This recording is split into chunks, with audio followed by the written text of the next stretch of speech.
At 38 years old, Malcolm Harris, a man whose hands were calloused from 2 decades of honest work, knew his precise worth in the world. It was $63,000 a year. He was a master electrician, a respected professional in his field, a man who could read the tangled guts of a building and bring it to life with light and power. But in his own home, in the meticulously curated spaces of the Germantown townhouse he shared with his wife Rochelle, he often felt like a faulty appliance, functional but ultimately replaceable, and certainly not something to show off. Tonight, the feeling was particularly acute. They were at a restaurant called Acre, a place where the entrees started at $50 and the ambient lighting was so artfully dim it felt designed to obscure price tags. It was Rochelle's mother's birthday, and the table was a study in contrasts. On one side sat Rochelle, radiant and poised in a deep blue dress that had cost $400, a birthday gift from her to her mother. Next to her, the mother, Patrice, wore a silk blouse and a diamond tennis bracelet that Malcolm knew had a value approaching $5,000. It shimmered under the single, focused spotlight above their table, a tiny, cold star. On the other side sat Malcolm. He wore his best navy blue blazer, a $150 purchase from 5 years ago, and a crisp white shirt. On his wrist was his $89 Timex watch, a gift from his late father, its steady, humble tick a world away from the silent, ostentatious sparkle of Patrice's diamonds. He felt the gulf between their worlds not as a distance, but as a pressure, an invisible weight pressing down on his shoulders. "The sommelier was just telling me about this fascinating little vineyard in Napa," Patrice said, swirling a glass of deep red wine. "They produce only 500 cases a year. This bottle alone is $200. She smiled, a tight, proprietary expression. "Rochelle, darling, you have such exquisite taste." "I learned from the best," Rochelle said, her voice smooth as cream. She reached across and squeezed her mother's hand. Her own nails were perfect, a glossy almond shape that cost $80 every 2 weeks to maintain. Malcolm took a slow sip of water. He had ordered the grilled chicken, the most modest thing on the menu, at $32. He had already calculated the evening's cost in his head, with the wine, the appetizers, and their 3 expensive main courses. The bill would likely exceed $600. That was nearly 2 full weeks of his take-home pay, after taxes. Patrice turned her gaze to him, a gaze that always felt like an appraisal. "Malcolm, Rochelle tells me you were on a big job this week. Something at the hospital?" "Yes, ma'am," he said, his voice quiet. "We're rewiring the West Wing. It's a major upgrade to the surgical suites." He felt a flicker of pride. It was complex, important work. Patrice nodded slowly, taking another delicate sip of her wine. "A trade is such a useful thing to have," she said, her tone dripping with condescension. "It's so tangible." She paused, letting the word hang in the air. "My Gerard, Rochelle's father, he was a surgeon. A profession, you see. The mind, not the hands. The income potential is just different." The air went still.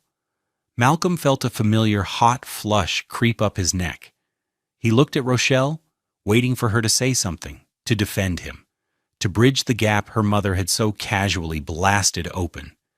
He hoped for a simple, "Mother, please," or "Malcolm's work is very skilled." But Rochelle just smiled faintly, a placid, unreadable expression on her beautiful face. She adjusted the cuff of her dress. "Mother, you'll embarrass him," she murmured, which was not a defense but a confirmation of the insult. It was a statement that implied he should be embarrassed. The humiliation was a cold, metallic taste in his mouth, more potent than the expensive wine he hadn't ordered. He looked down at his hands, resting on the crisp white tablecloth. They were clean, the nails trimmed, but the calluses were permanent, a roadmap of his life's work etched into his skin. These hands had paid for the $400 dress, for the $80 manicure, for his share of the rent on their $2,800 a month townhouse. These hands were currently paying for this very meal where he was being told they were lesser than. He felt like a ghost at the table, the silent financier of a life he was not truly welcome in. He had no idea in that moment how right he was.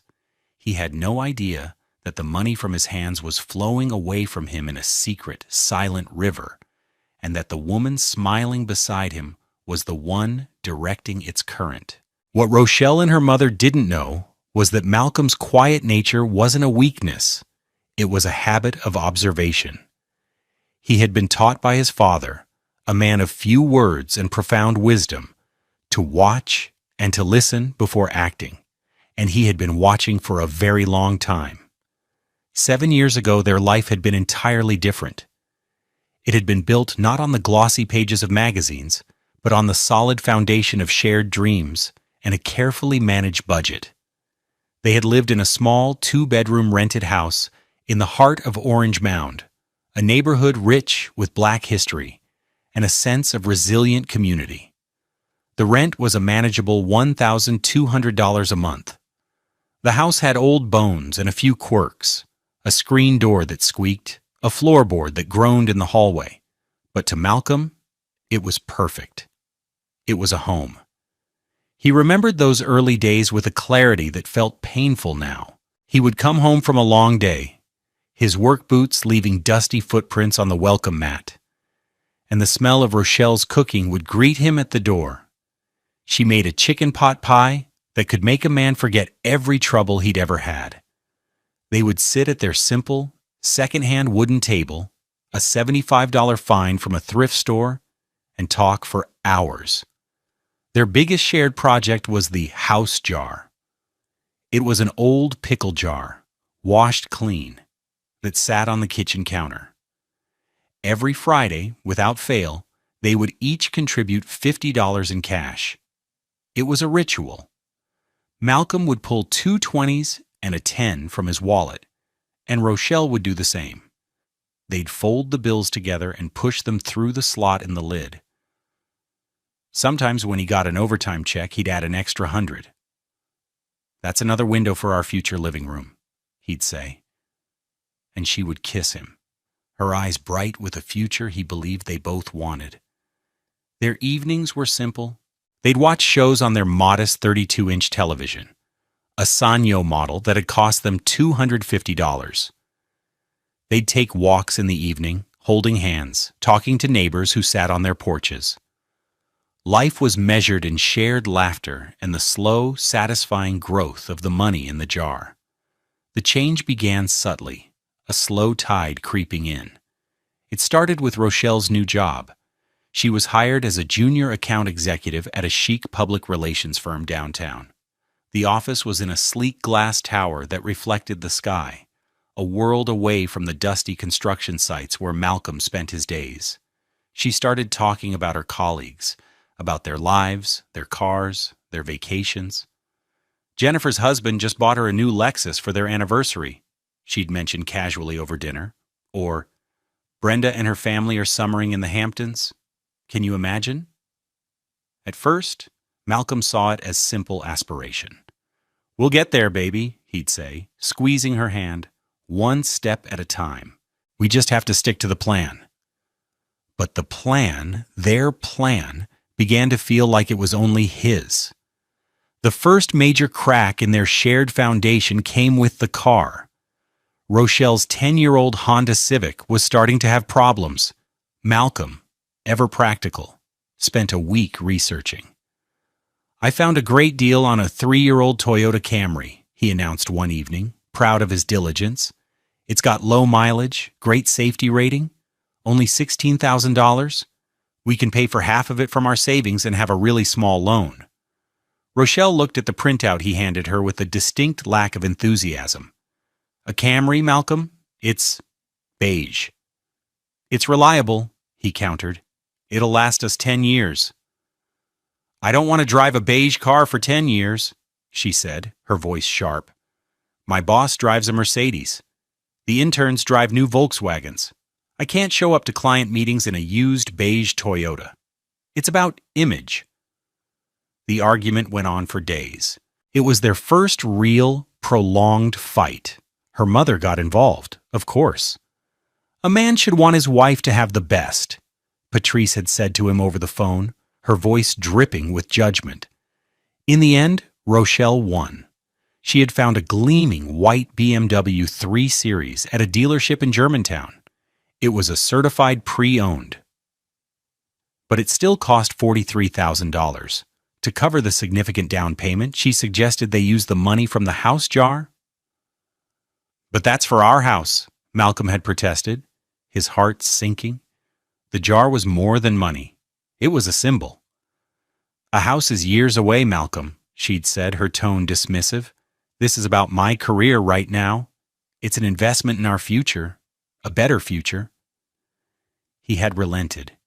He watched her count out the thousands of dollars in folded bills, the money he'd pictured as windows and doors and a backyard for their kids, and hand it over to a smiling car salesman. The day she drove the BMW home, she was ecstatic. He felt a cold knot of dread in his stomach. It was the first time he realized they weren't just driving in different cars. They were heading in completely different directions. The move to the Germantown townhouse came a year later, another investment in their image that doubled their rent and moved them miles away from the community he loved, into a sterile subdivision where neighbors never spoke. The old pickle jar was retired, replaced by a joint bank account, a decision Rochelle insisted would be more efficient. He had no idea how efficient it would truly become. The years that followed were a masterclass in quiet erosion. The belittling wasn't loud or overt. It was a series of 1,000 tiny cuts, each one delivered with a placid smile or a tone of gentle concern that made him feel crazy for even noticing. Rochelle's cruelty was an art form, wrapped in the guise of helpfulness. It began with the budget. One Saturday morning, Rochelle sat him down at their new, expensive glass dining table, a $1,500 piece she'd picked out. She had her laptop open to a spreadsheet, a dizzying array of columns and colors. "Honey," she began, her voice patient, as if speaking to a child. "I've been looking at our finances, and I think I've found a way to optimize things." Malcolm, who had always been diligent with his money, felt a prickle of unease. "Okay," he said slowly. She showed him the screen. She had categorized all their spending. The $2,800 rent, the $650 car payment for her BMW, her $200 a month personal care budget for hair and nails. Then she pointed to a small line item at the bottom. "And this will be your weekly allowance," she said brightly.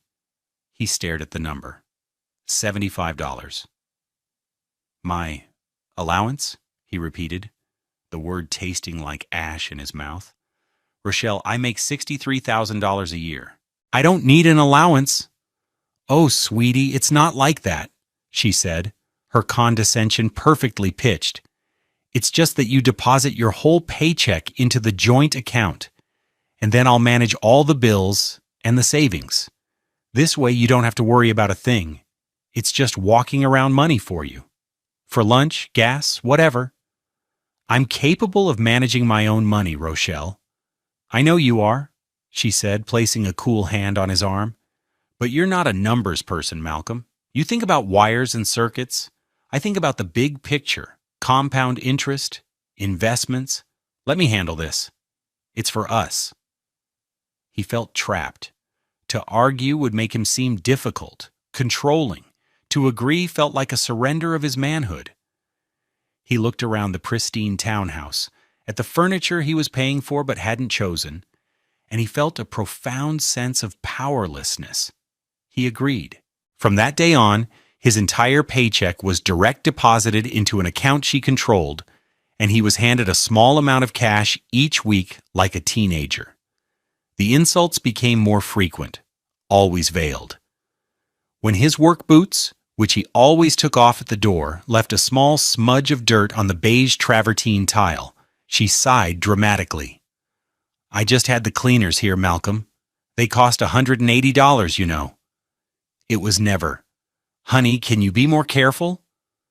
It was always a reminder of the cost, a cost he was bearing.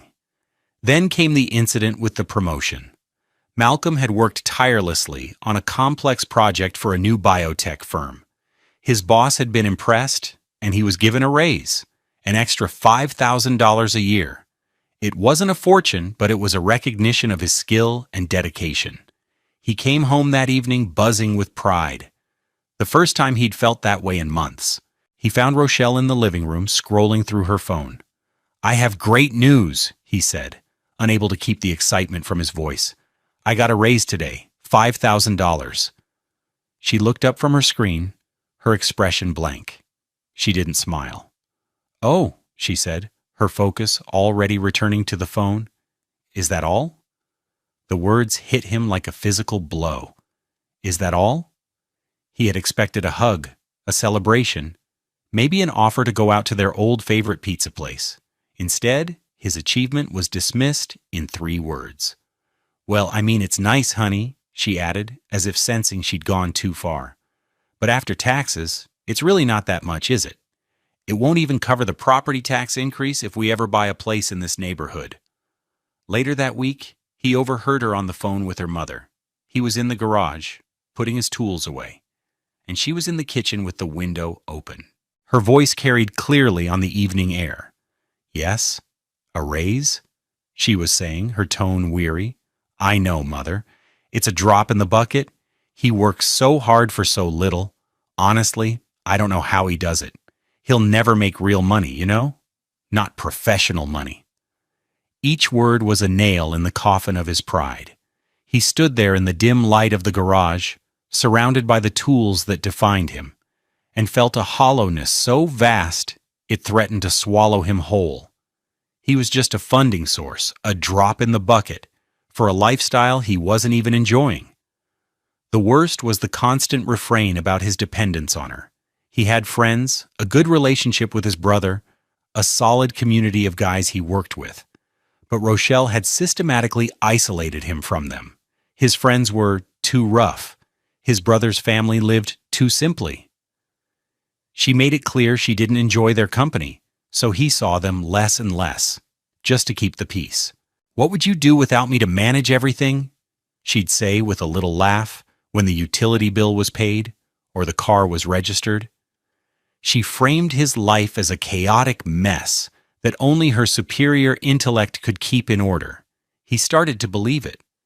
His world had shrunk to the walls of that cold, stylish townhouse and the woman who ruled it. It was during one of these low moments, about a year after the move to Germantown, that his mind drifted to his father. His dad, Marcus Harris, had been a plumber. A man with hands as calloused as Malcolm's, with a quiet dignity that filled every room he entered. He had died 3 years prior, a swift and sudden heart attack that had left a gaping hole in Malcolm's life. He remembered the last week, in the hospital room that smelled of antiseptic and fear. His father had been weak, his voice a dry whisper, but his eyes were sharp. He had motioned Malcolm closer. From the drawer of his bedside table, he'd pulled a thick 9 by 12-inch manila envelope sealed with heavy-duty tape. Malcolm, his father had rasped, pressing the envelope into his son's hands. I want you to take this, and you listen to me.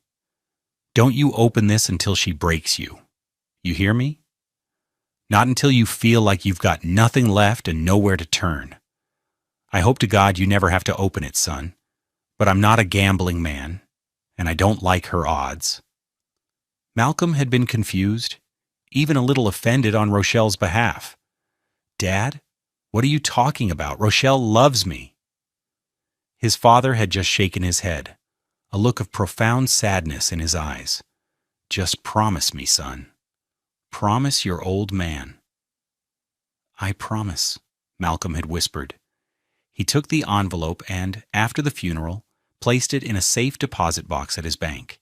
He tried to forget his father's strange, unsettling words. He loved his wife. His father had been wrong. He had to be. For 7 years, that envelope had sat in the dark, a forgotten promise, a testament to a faith Malcolm desperately wanted to be justified. He had no idea the breaking point was so close. The breaking point arrived on a Tuesday night in late October. The air had a crisp chill that promised winter was on its way. Malcolm had been on an emergency call-out since 4 in the afternoon, wrestling with a fried transformer at a downtown data center. It was grueling, high-pressure work, and he didn't get home until 10:15 p.m. He was bone-tired, his clothes smelling of ozone and dust, his stomach growling. He parked his work van, a reliable 2012 Ford Transit, with 187,000 miles on it, on the street. As Rochelle didn't like its commercial look in their pristine 2-car garage next to her white BMW. He let himself into the townhouse.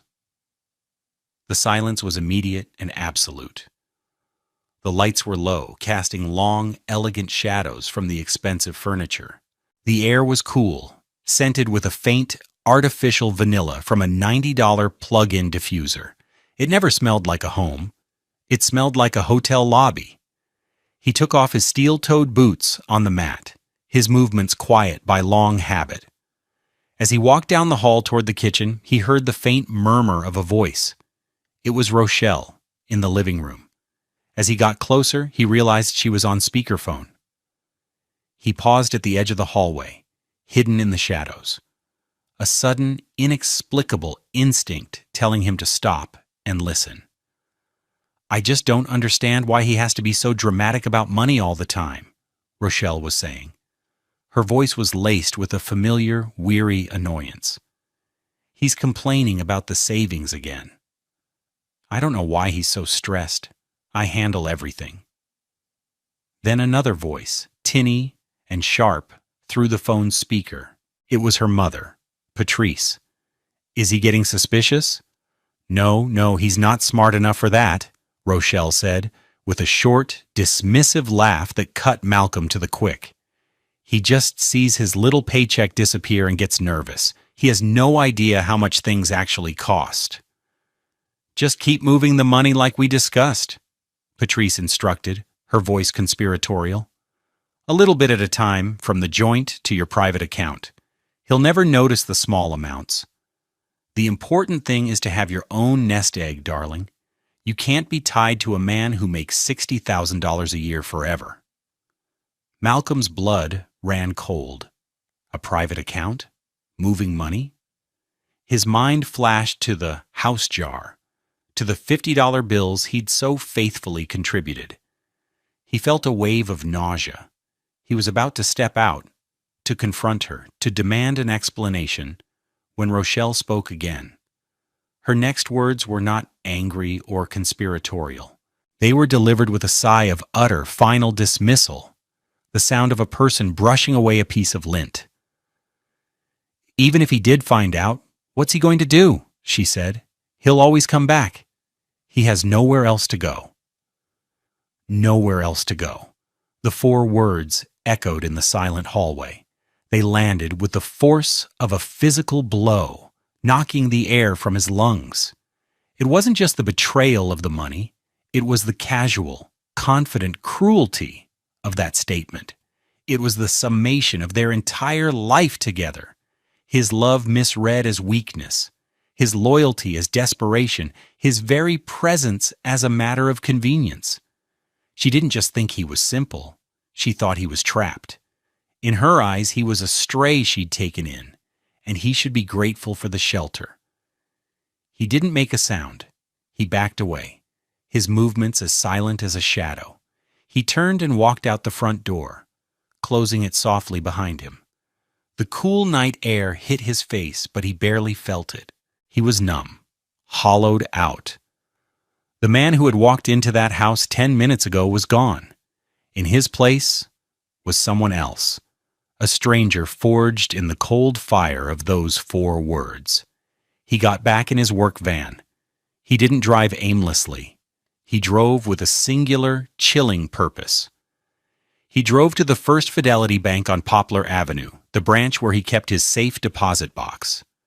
The lobby was closed, but the ATM vestibule was open 24/7, and it had the access terminal for the after-hours safe deposit vault. The fluorescent lights of the vestibule hummed, casting a sterile, unforgiving glare. He swiped his card and entered his PIN. The heavy steel door to the vault room clicked open. He walked inside, the air still and cold. He found his box, number 34B. He slid his key into the lock, and the bank attendant's master key was already in place. He turned it.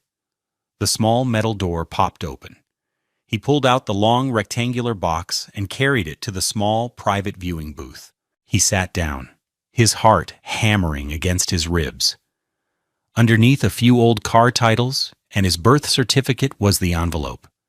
The thick, 9 by 12-inch manila envelope his father had given him. It felt heavy in his hands, heavy with a significance he was only now beginning to comprehend. His hands were trembling, not with fear, but with a cold, clarifying rage. He looked at his watch, the $89 Timex his father had worn for 20 years. The steady tick seemed to count down the seconds of his old life. The time was 11:32 p.m. He ripped the sealed edge of the envelope. The sound of the tearing paper was loud in the silent room, a final, definitive severing. He pulled out the contents. On top was a single-page letter, handwritten in his father's strong, clear script. "Son," it began, "if you are reading this, it means my worst fears came true. I am sorry. I saw this in her from the day you brought her home. A hunger that has nothing to do with love, and everything to do with what she can get. I know you loved her, and maybe she even loved you in her own way. But some people are just built broken. A man's pride is a fragile thing, but his dignity is made of steel. This is your steel. Don't let her or anyone ever make you feel small for the good, honest work you do with your hands. Now, read the rest of this, and then you call Alistair Finch. He's a good man. He'll know what to do." Beneath the letter were documents. The first was a thick, professionally bound portfolio. The cover read, "The Harris Family Legacy Trust." He opened it. It was a legal trust, notarized and executed 5 years ago, shortly after his father's death. His father had funded it with his entire life savings, $150,000. Malcolm was named as the sole beneficiary. A man named Alistair Finch was the trustee. But it was the next set of papers that made his breath catch. They were bank statements from a secret savings account at a different bank, all in Rochelle's name. The statements were from 7 years ago, right after they were married. His father, on a gut feeling, had hired a private investigator for 1 month. The PI had documented small, weekly transfers from their joint account to this secret one. It was the digital equivalent of her skimming from the house jar. The final stack of documents was the most devastating. It was a series of recent printouts generated by a software program. A clause in the trust his father had established gave the trustee monitoring access to any joint account Malcolm was a part of. For 5 years, the trust had been silently, automatically logging every single transaction. There, in black and white, was a clear, undeniable record. Every week, 2 days after his paycheck was deposited, a transfer was made. It started small, $100 a week. Then it grew to $200, then $300. The destination account number matched the one his father's PI had discovered 7 years earlier. He did a quick, rough calculation in his head, his mind, the one Rochelle thought was only good for circuits, moving with lightning speed. It had been happening for years, tens of thousands of dollars. An updated summary sheet from the trust put the current diverted total at $88,450 He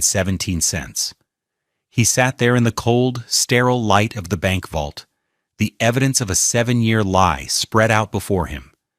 He felt no sadness. The man who could have been heartbroken had died in the hallway of the townhouse an hour ago. The man sitting here now felt only a profound, chilling calm. He folded his father's letter, placed it back in the envelope, and slid the damning evidence into his briefcase. He had a name. Alistair Finch. He had the steel his father had promised him. And he had a plan. The next morning, Malcolm woke up at 5:30 a.m. on the lumpy mattress of an $89 a night extended stay hotel room. He had not gone back to the townhouse. He never would. The man who had feigned ignorance for years out of love was gone. In his place was a strategist. The temperature of his soul had dropped to absolute zero. He was no longer playing for peace. He was playing to win.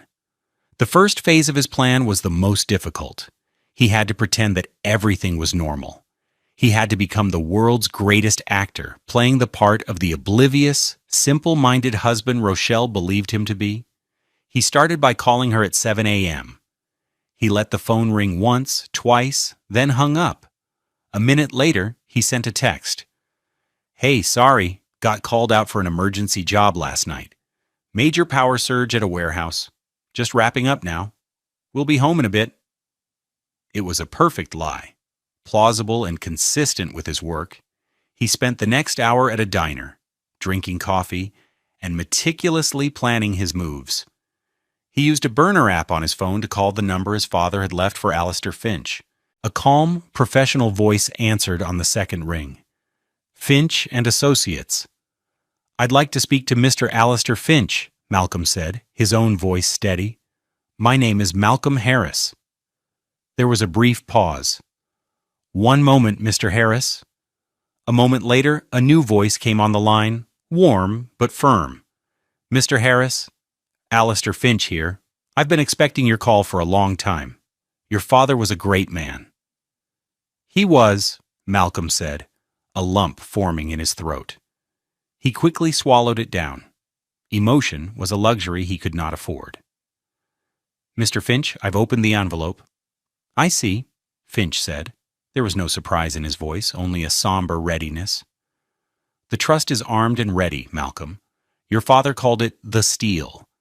He wanted you to have a tool that was sharper and stronger than any betrayal. We just need your word to proceed." "You have it," Malcolm said.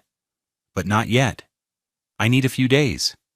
I need her to be comfortable. I need her to believe she has all the power." "A very wise strategy," Finch said approvingly. "Let her walk deeper into the trap she set for herself. Call me when you're ready to spring it. We will be prepared." That evening, Malcolm went home. He walked into the townhouse braced for a confrontation, but Rochelle was distracted. She was planning a weekend trip to a spa with her friends. "Oh, there you are," she said, barely looking up from her laptop. "You look exhausted." "Long night," he said, forcing a weary smile. He walked over and kissed the top of her head. He felt nothing. It was like kissing a marble statue. "Listen, for that emergency call-out, I got a pretty decent bonus. $500. I was thinking we should put it straight into our savings." He watched her face closely. Her eyes lit up. It was a flicker of pure, unadulterated greed. "Oh, that's wonderful, honey," she said, her voice suddenly full of affection. "That's so responsible of you, see? You are getting better with money." He just nodded, the insult sliding off him like water off a duck's back. "I'll transfer it over now," he said, pulling out his phone. Of course, he transferred it to his own new private account he'd opened that morning, but he showed her a faked confirmation screen. She beamed. The next few days were a living hell of feigned normalcy. He made her coffee in the morning. He asked about her day. He listened to her complain about a colleague at her $120,000 a year job. Each word of hers, each casual assumption of his ignorance, was another piece of evidence he stored away. On Thursday night, he executed the centerpiece of his performance. Let me take you out tomorrow night, he said, to celebrate my bonus. Anywhere you want. Her face lit up. Really? Can we go to Erling Jensen? It was one of the most expensive and exclusive restaurants in Memphis. A tasting menu there could cost $200 per person. Absolutely, he said, smiling. Whatever makes you happy, Rochelle. The dinner was surreal. He sat across from her, watching her enjoy a $120 bottle of Sancerre and a plate of seared scallops that cost $40. She talked endlessly about her plans, about the $2,400 Burberry trench coat she was planning to buy, about a potential trip to Paris her mother had mentioned. She was expansive, confident, basking in the glow of her secret wealth and her husband's apparent compliance. He played his part to perfection. He listened, he nodded, he smiled. He was the simple electrician, content in his ignorance, happy to fund a life he couldn't comprehend. Inside, he was a block of ice. He was watching a stranger, a woman he'd once loved with every fiber of his being, and he felt nothing but a cold, clean sense of purpose. As she described the coat, he said, "You should get it. You work hard, you deserve it." "You think so?" she asked, a little surprised. "I do," he said, meeting her eyes. "You should go get it this weekend." He was not just allowing her to walk into the trap. He was holding the door open. He wanted her to be at her most arrogant, her most confident, when the floor fell out from beneath her. His father had given him the steel. Now, he was sharpening it. The meeting with Alistair Finch took place the next morning, Friday at 9:00 sharp. Malcolm took the day off work, telling Rochelle he had a dentist appointment. The lie came easily now. Finch's office was on the 20th floor of a glass tower on Front Street, with a panoramic view of the muddy, majestic Mississippi River. The contrast between this sleek corporate world and Malcolm's life of dust and wiring was stark, but for the first time he didn't feel intimidated. He felt like he belonged. Alistair Finch was an impeccably dressed black man in his late 60s. He had a warm, intelligent face and a handshake as firm as his father's had been. He wore a tailored charcoal suit that probably cost more than Malcolm's entire wardrobe, but his eyes held no judgment, only a calm, professional empathy. "Malcolm," he said, gesturing to a leather chair opposite his vast mahogany desk. "Please sit. Your father talked about you a great deal. He was very proud of the man you are." "Thank you for seeing me, Mr. Finch," Malcolm said. "Call me Alistair," he replied with a small smile. "We are on the same team here, the Harris team." For the next hour, they went over the trust documents. Alistair explained the legal framework in simple, clear terms. The Harris Family Legacy Trust was an ironclad instrument. The key provision, the one Alistair called Marcus's master stroke, was a specific clause that granted the trustee oversight and recovery rights over any joint financial accounts the beneficiary, Malcolm, entered into.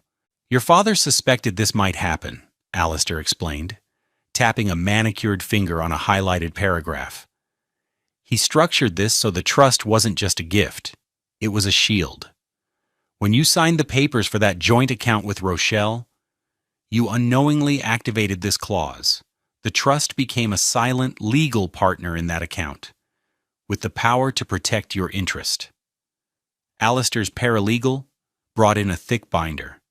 It was labeled Harris versus Harris, Evidence. Inside, everything was meticulously organized. There were the original PI reports from 7 years ago.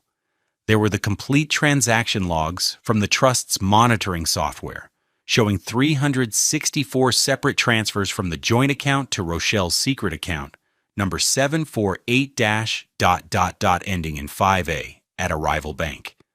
The total, updated as of that morning, was a staggering $92,450.17. "We also subpoenaed the records for the destination account," Alistair said, flipping to a new section. "Your wife has been very busy." The records showed her spending: designer clothes, spa weekends, expensive dinners, and, most damningly, several large transfers to a third account, an account belonging to her mother, Patrice. "So the Italy trip," Malcolm began, the pieces clicking into place, "was no gift," Alistair finished for him. "It was funded with $10,000 of your money, laundered through her mother's account to create the illusion of generosity. We can recover that as well. The law is very clear on fraudulent conveyance." The total amount to be recovered now stood at over $102,000. Malcolm felt a grim satisfaction. It wasn't about the money anymore. It was about the truth. It was about taking back the narrative she had so carefully constructed. "So what is the plan?" Malcolm asked, his voice low and steady. Alistair leaned forward, his expression serious. "The plan is surgical. Today is Friday. At 2:30 this afternoon, I will personally serve a notice of fiduciary audit and a temporary restraining order on the main branch of your bank. The notice will be from the trust, a legal entity with standing. The bank's legal department will be forced to comply immediately. They will place a hold on the primary joint account." He continued, "Simultaneously, the order will compel them to freeze any and all accounts held by the other party on the joint account, your wife, Rochelle Harris. That includes her secret savings account. It also extends to any accounts she is a co-signer on, or any to which a pattern of fraudulent transfers can be demonstrated. That will include her mother's." Malcolm's eyes widened slightly. He hadn't expected it to be so comprehensive. "Rochelle will be at the mall," Malcolm said, a cold certainty in his voice. "I told her to buy a coat she wanted, a Burberry. Costs over $2,000. Alistair nodded slowly, a flicker of something like admiration in his eyes. "Excellent. A public moment of consequence. Your father would have appreciated the poetry of that. She will attempt a large purchase, and her financial world will simply cease to function. She will have no access to cash, no credit, nothing. And then we wait for her to contact you," Alistair said. "She will be confused, then angry, then desperate. Do not engage. Do not explain. You forward all communication to me. Your silence will be your greatest weapon. Let her unravel. On Monday morning, we will file for divorce on grounds of financial fraud and dissipation of marital assets. With this evidence," he patted the thick binder, "it will not be a negotiation, it will be a surrender." Malcolm stood up and shook Alistair's hand. "Thank you, Alistair, for everything." "Don't thank me," the lawyer said, his grip firm. "Thank your father. He built this ark for you a long time ago. He just trusted you to know when it was time to get on board." Walking out of the glass tower and into the bright Memphis sunshine, Malcolm felt a weight lift from him that he hadn't even realized he was carrying. It was the weight of 7 years of lies, of quiet humiliations, of feeling small and powerless. He was no longer the simple electrician. He was the son of Marcus Harris. And the storm was about to break. At 2 p.m. on Friday afternoon, Malcolm was on a scissor lift, 20 feet in the air, in the cavernous belly of a new warehouse being built near the airport. He was methodically running armored conduit, his hands moving with the familiar, practiced grace of a master of his craft. The air smelled of concrete dust and welding fumes. Down below, his colleagues were laughing, their voices echoing in the vast space. It was his world, a world of tangible creation, of light born from darkness. He felt more at home here than he ever had in the sterile Germantown townhouse. His phone was in his pocket, switched to silent. The strike was scheduled. The countdown had begun. At 2:30 p.m., Alistair Finch, looking every bit the part of a legal heavyweight in his $8,700 Armani suit, walked through the glass doors of the First Fidelity Bank headquarters, He did not go to a teller. He went directly to the office of the branch manager, a man named Mr. Davenport. Alistair's assistant had already called ahead to ensure he was there. Alistair placed a leather briefcase on the polished wood of Davenport's desk and opened it. He produced a thick document with a blue legal backing. "Mr. Davenport," he said, his voice calm and authoritative, "I am Alistair Finch, trustee for the Harris Family Legacy Trust. This is a court-ordered notice of fiduciary audit and a temporary restraining order pertaining to account number 4591, held jointly by Malcolm and Rochelle Harris. I am serving you now." Davenport, a man used to dealing with mortgages and car loans, went pale. He recognized the gravity of the legal language. He immediately picked up his phone and called the bank's corporate legal department. At 2:45 p.m., in a secure office on another floor, a senior analyst in the bank's fraud prevention unit received a red-flagged digital directive.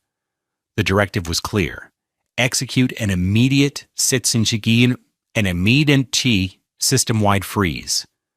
The analyst typed a series of commands. He located the joint account. Then, he cross-referenced the Social Security number for Rochelle Harris. The system instantly pulled up her other accounts: a personal select savings account with a balance of $92,512.14 and 3 credit cards. He clicked a button. A digital lock slammed down. The system then flagged a pattern of recurring transfers to a third party, Patrice Dubois. The analyst added her primary checking account to the freeze order, pending investigation. The entire process took less than 5 minutes. At 3:05 p.m., Rochelle Harris was having a wonderful day. She was in the Burberry store at the Shops of Saddle Creek, the most luxurious outdoor mall in Germantown. The air smelled of leather and expensive perfume. A deferential sales associate had just brought her a glass of champagne. She was admiring her reflection in a 3-way mirror, turning this way and that. She was wearing the trench coat, the iconic $2,400 honey-colored Kensington model. It felt like a second skin, a symbol of the life she deserved, the life she had cleverly secured for herself. "It's absolutely perfect on you," the sales associate cooed. "I'll take it," Rochelle said with a confident smile. She had just received a notification that Malcolm's bonus had cleared. She felt flush, invincible. She walked to the marble-topped counter and pulled her primary debit card from her $1,800 Louis Vuitton wallet. She handed it to the associate. "I'll also take that silk scarf we were looking at," she added, a last-minute indulgence. The associate swiped the card. A moment passed. He frowned slightly and swiped it again. A small, discreet message appeared on his screen. "Transaction declined. Call issuer." "I'm so sorry," he said, his professional smile wavering slightly. "It seems there's an issue with the card. Do you have another?" Rochelle felt a flash of irritation. "That's impossible. There's over $100,000 in that account. Try it again." He did. Same result. Annoyed and slightly embarrassed, Rochelle handed him her preferred credit card, the one with the $20,000 limit. He swiped it. Declined. Now the irritation was turning to genuine confusion and a hot flush of shame. The people in line behind her were beginning to stare. "There must be a mistake with your system," she said, her voice sharp. "Perhaps you'd like to call your bank, madam?" the associate suggested, his tone now coolly polite. Rochelle stepped away from the counter, her face burning. She stalked out of the store and immediately called the bank's premium customer service line. After navigating the automated menu, she finally got a human being. "Yes, I'm trying to make a purchase, and all my cards are being declined," she said, her voice tight with anger. "My name is Rochelle Harris." There was a pause, the sound of typing. The agent came back on the line, his voice formal and distant. "Yes, ma'am, I see the issue. A legal freeze was placed on all of your accounts at 2:45 p.m. today." "A what?" A freeze? On whose authority? She demanded, her voice rising. The order was initiated by the trustee of the Harris Family Legacy Trust, ma'am, pending a full fiduciary audit. The words didn't make sense. Harris Family Legacy Trust? What was that? And then it hit her. Harris, Malcolm, this had to be him. But how? He wasn't smart enough for this. He didn't have the resources. Malcolm finished his work at 5 p.m. He climbed down from the lift, packed his tools, and said goodbye to his crew. As he walked to his van, he pulled out his phone. The screen was a sea of notifications. 17 missed calls from Rochelle, 5 from her mother, and a cascade of text messages. He ignored them all and opened his voicemail. He leaned against the side of his van, the setting sun casting a long shadow, and began to listen. Voicemail 1, time-stamped 3:15 p.m. Rochelle's voice, tight with annoyance. Malcolm, something weird is happening with our accounts. My card just got declined. It's embarrassing. Call me. Voicemail 2, 3:40 p.m. The annoyance was gone, replaced by a sharp, accusatory edge. Why aren't you answering your phone? The bank said the accounts are frozen because of some trust audit. What the hell is a trust audit? Did you do this? You'd better call me back right now. Voicemail 3, 4:15 p.m. Full-blown panic. Her voice was high-pitched, frantic. My mother just called me, screaming. Her bank account is frozen too. The one she used to gift us the trip to Italy. What the hell did you do, Malcolm? What did you do? Voicemail 4, 4:45 p.m. The anger had evaporated, replaced by a desperate, pleading tone he'd never heard from her before. Malcolm, please, pick up the phone, okay? We need to talk. I can explain everything. It's not what it looks like, it's just a misunderstanding. We can fix this. Just call the bank and tell them to stop this whole thing. Please, baby. Voicemail 5, 5:10 p.m. The pleading was gone, and raw, unfiltered rage had taken its place. Her voice was a snarl. You think you're so smart, don't you? You broke electrician in your dusty boots. You have nothing without me. You're nothing. You'll come crawling back, you always do. You have nowhere else to go. He listened to her use those exact words, nowhere else to go, and a cold, serene smile touched his lips. It was the callback he had been waiting for. It was the confirmation that he had done the right thing. He calmly deleted all 5 voicemails, one by one. Then he deleted the texts without reading them. He started the engine of his 2012 Ford Transit van, the vehicle she despised, and drove not toward the cold, silent townhouse in Germantown, but toward his simple, quiet room at the extended stay hotel. He was a free man, and she just didn't know it yet. The fallout was not a single explosion, but a slow, cascading collapse, each piece of Rochelle's carefully constructed world falling away with brutal, systematic precision. Malcolm watched from a distance, receiving updates from Alistair Finch, a silent observer to the consequences he had set in motion. First, and most immediately, was the money. The trust's audit was swift and merciless. Armed with years of data, Alistair's forensic accountants laid bare the entire scheme in less than a week. They presented the bank and the court with an irrefutable timeline of the $92,450.17 siphoned from the joint account into Rochelle's secret fund. The court order was granted. The full amount was seized from her frozen account and transferred directly into the Harris Family Legacy Trust. The recovery was complete. Next came the matter of the gifted Italy trip. Alistair's team demonstrated the clear path of the funds from the joint account to Rochelle's account to her mother Patrice's account and then to the travel agent. It was a textbook case of fraudulent conveyance. Patrice's protests were loud and indignant, but her account records didn't lie. The court ordered the recovery of the $10,000. Her account, already frozen, was debited for the full amount plus legal fees. The total clawed back by the trust now stood at $102,450.17. With her financial pipeline severed, the symbols of Rochelle's aspirational life began to crumble. The most visible was the car. The monthly payment on her white BMW 3 Series was $650. With no access to funds, she missed the first payment, then the second. The finance company's calls went from polite reminders to stern warnings. 65 days after the strike, a tow truck showed up outside the Germantown townhouse in the pre-dawn hours and quietly repossessed the $43,000 vehicle.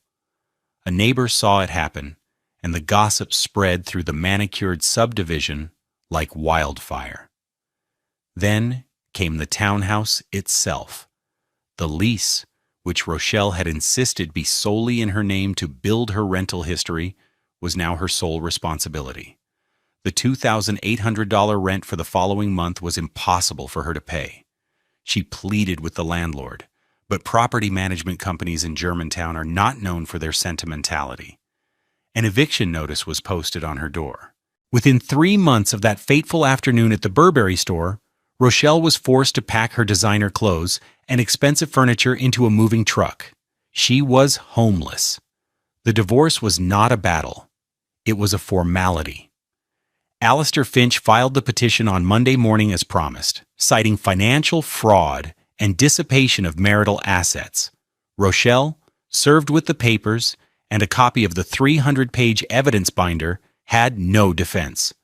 Her own lawyer advised her to settle immediately.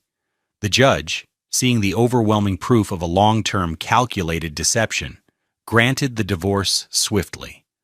Rochelle received nothing, no alimony, no claim to the trust, no portion of their shared history. Malcolm was legally and financially free.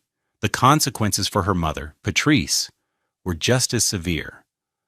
The freezing of her account revealed her own precarious financial situation. She had been living far beyond her means, propped up by the money Rochelle was funneling to her. The loss of the $10,000, plus the hit to her reputation, sent her into a tailspin. The relationship between mother and daughter, once a tight conspiratorial alliance, fractured under the immense financial and emotional pressure. Blame and recriminations flew back and forth, two drowning people pulling each other under. Finally, Rochelle's career, the very thing she had used to justify her betrayal, evaporated. She worked in public relations, an industry built entirely on image and reputation. The news of a messy divorce involving financial fraud, a repossession, and an eviction was poison. While there was no public scandal, the quiet, interconnected world of Memphis's professional class ensured the story was known. Her firm, citing a sudden corporate restructuring, terminated her position. Her 6-figure salary vanished overnight. The last Malcolm heard, Rochelle and her mother were sharing a cramped 1-bedroom apartment in a rundown complex on the outskirts of the city. The kind of place Rochelle would have sneered at just months before. She had taken a job as a cashier at a department store, earning $12 an hour, surrounded by the kind of luxury goods she could no longer afford. She had lost the car, the house, the money, her career, and the respect of her mother. She had gained only the crushing weight of her own choices. She had built her life on a foundation of lies, and it had all been repossessed. 2 years passed. The world turned, seasons changed, and the sharp edges of betrayal began to soften, not into forgiveness for her, but into peace for him. One Saturday morning in April, Malcolm stood on the newly built front porch of his own home. A gentle spring rain had just passed, and the Memphis sun was breaking through the clouds, making the wet leaves on the old oak tree in his front yard glisten. The air smelled of damp earth and fresh-cut lumber. It was the smell of renewal. The house was in Orange Mound, the neighborhood he had always loved. It was a small 1940s bungalow that he had bought for a startlingly low price of $70,000. It had been a wreck, abandoned and neglected, with boarded-up windows and a sagging roof. He had purchased it for cash, using a portion of the money the trust had recovered. For 2 years, he had poured his heart, his skill, and his time into this house. He spent his weekends and evenings here, a man possessed by a creative purpose. He had ripped out the old, dangerous knob and tube wiring and replaced every inch of it himself, his work meticulous and perfect. He had replumbed the entire house, installed a new roof, and sanded the original hardwood floors until they shone with a warm, deep luster. His hands, the hands Rochelle had once implicitly scorned, had taken a broken thing and made it whole and beautiful. He had built more than a house. He had rebuilt his life. He lived here now, completely mortgage-free. In the backyard, where there had once been only weeds and broken glass, there was now a thriving garden. He had rows of tomatoes, cucumbers, and peppers, their green shoots pushing up toward the sun. Working in the soil grounded him, connected him to something real and growing. His life was his own now, on his own terms. He had quit his old job and used the remaining funds from the trust, along with his own savings, to start his own electrical contracting business. Harris Electric, quality work, honest price. It was just him and one apprentice, a young man from the neighborhood eager to learn a trade. He was making more money than he ever had before, but more importantly, he was building something that was entirely his. As he stood there, sipping his coffee, he saw the mail carrier drop a letter in his new mailbox. He walked down the porch steps and retrieved it. Amid the bills and junk mail was a single, plain white envelope. The return address was one he didn't recognize, but the handwriting was hers. He took it back to the porch and sat down on the swing he'd built. He opened it. The letter inside was short, written on simple, lined paper. Malcolm, I don't expect you to read this, and I don't deserve for you to. I know sorry is a useless word after everything I did, but I am. I was a person I don't recognize anymore, chasing things that I thought mattered. I lost everything, but it turns out I had already lost the only thing that was ever real. I hope you are happy. I hope you have found peace. Rochelle.